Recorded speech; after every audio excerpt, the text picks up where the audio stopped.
বৈষম্য বিরোধী ছাত্র আন্দোলনের কেন্দ্রীয় সমন্বয়কদের উপহার দেওয়ার কথা বলে টাকা না দিয়েই দই মিষ্টি নিতে গিয়ে ধরা খেয়েছেন দুই ভুয়া সমন্বয়ক। বগুড়ার একটি দোকান থেকে ৩০ কেজি দই আর ১০ কেজি মিষ্টি ছাড়া বিভিন্ন খরচের কথা বলে চাঁদাবাজিও করছেন দুজন।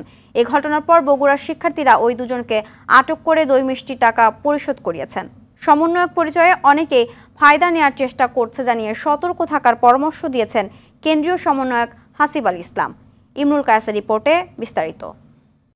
জানতে পেরেছি বগুড়াতে কিছু বিশৃঙ্খল ঘটনা ঘটেছে। সাকিব খান বৈষম্য বিরোধী ছাত্র আন্দোলনের স্বঘোষিত বগুড়া জেলা সমন্বয়ক গেল শুক্রবার বৈষম্য বিরোধী ছাত্র আন্দোলনের কেন্দ্রীয় সমন্বয়কদের উপহার দেওয়ার কথা বলে বিনামূল্যে বগুড়ার এশিয়া সুইটমিট থেকে ৩০ কেজি দই আর ১০ কেজি মিষ্টি নেন সাকিব খান ও নিয়তি সরকার নিতু। এ সময় অভিযুক্ত সাকিব দাবি করেন ২০ কেজি দইয়ের টাকা পরিশোধ করেছেন। আঙ্কেল আমাকে ৩০টা দই দিল, আমি 20টা দই কিনে নিয়ে ঢাকায় গেছি। তুমি কিনে নিছো? আমিও কিনে নিছি। আচ্ছা হ্যাঁ আমি কিনে নিছি, আমি টাকাও দিছি। আচ্ছা মোট কটা দই নিছো? 50টা। 20টা টাকা দিছি, 20টা টাকা দিছি। আর মিষ্টি? মিষ্টি 10 কেজি নিছি। এ ঘটনার পরপরই শনিবার রাতে অভিযুক্ত দুই স্বঘোষিত সমন্বয়ক সাকিব খান ও নিয়তি সরকার নিতুকে নিয়ে ওই দোকানে হাজির হন সাধারণ শিক্ষার্থীরা। এ সময় সাকিবের বাবা সম্পূর্ণ টাকা পরিশোধ করেন।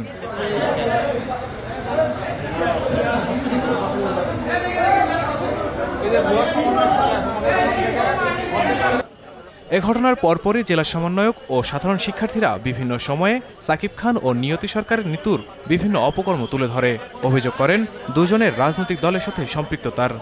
এই যে যারা মানে সমন্বয়কারী পরিচয় দিয়ে ইতিমধ্যে চাঁদাবাজি করছে এবং ইতিমধ্যে তারা একটি প্রেস ব্রিফিং করে সাধারণ শিক্ষার্থীদেরকেই গালমন্দ করছে, আমি ইতিমধ্যে সেটি বলেছি যে এটা একটা শেখ হাসিনা পলিসি তারা অনুসরণ করছে।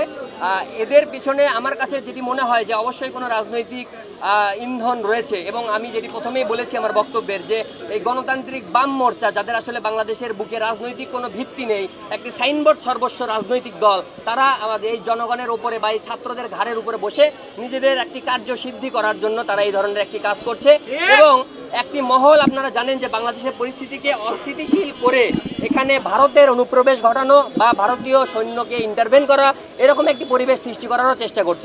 এদিকে নিজেদেরকে আন্দোলনের জেলা সমন্বয়ক দাবি করে সংবাদ সম্মেলন করেন সাকিব খান ও নিয়তি সরকার নিতু।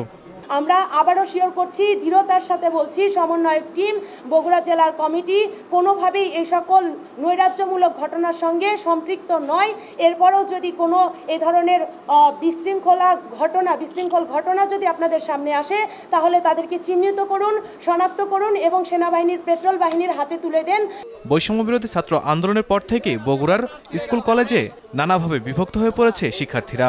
রাজনৈতিক দলের নেতাদের বিরুদ্ধে সাধারণ শিক্ষার্থীদের ব্যবহার করে সুযোগ নেওয়ারও অভিযোগ উঠেছে। এদিন আগে যখন জেলা স্কুলে মোমবাতি প্রজ্বলনের আমরা কার্যক্রম, তারপর শপথ বাক্য পাঠ, জাতীয় সঙ্গীত গাওয়াই এসব অনুষ্ঠানের আয়োজন করি, সেদিন এই মুক্ত মঞ্চেই তারা একটা অনুষ্ঠানের আয়োজন করে এক বিশেষ রাজনৈতিক দলের পক্ষ থেকে।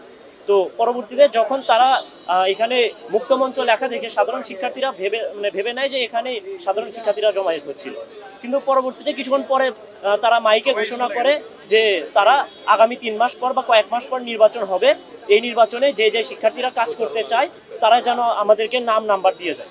এখন যারা স্কুল কলেজের শিক্ষার্থী তারা এসব ফাঁদে পা দিয়ে অনেকে নাম্বার দিয়েছে এবং তাদের যে রাজনৈতিক এজেন্ডা যেগুলো ছিল এগুলো বাস্তবায়নের জন্য তারা এইভাবে আড়ালে কাজ করছিল।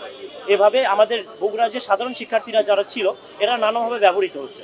তো আমাদের যে বগুড়ার সাধারণ শিক্ষার্থী যারা আছি তারা যথেষ্ট সংযত এবং যথেষ্ট বিচক্ষণতার পরিচয় দিয়ে তাদের এই মুখোশগুলো উন্মোচন করছি এবং প্রতিহত করার চেষ্টা করছি। ইমরুল কায়েস, RTV।